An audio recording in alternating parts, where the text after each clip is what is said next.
सांगड़ मां के ख़बर ॾींदा हलूं। डिस्ट्रिक्ट रिपोर्टर महमूद काइम खानी की रिपोर्ट मुताबिक SSP सांगड़ कैप्टन सदाम हुसैन की अगवानी में सांगड़ पुलिस मुख़्तलिफ़ थानन ते कार्रवाई कंदे 10 जवाबदारन के गिरफ्तार करे हथियार हथ किया, मंशात ऐं फुरजो सामान हथ करे वरतो।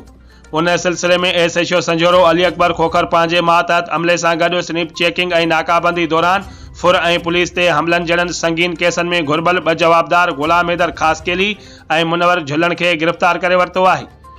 गिरफ्तार जवाबदार खां जांच दौरान उन्हनि जी निशानदेही ते 2 मोटरसाइकिलियूं, 1,50,000 रोक रक़म ऐं 1 मोबाइल फोन पिण हथ कयो वियो आहे।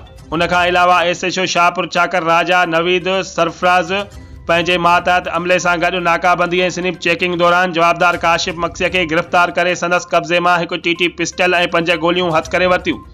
जवाबदार सांगड़ ऐं नवाब शाह जे ज़िलनि में फुरे क़त्ल जे कोशिशनि ऐं पुलिस ते हमलन जहिड़नि संगीन 5 केसनि में घुर्बल हुयो। गिरफ्तार जवाबदार खिलाफ़ सिंध आर्म्स एक्ट तहत केस दाख़िल करे वधीक जांच पिणु शुरू कई वई आहे।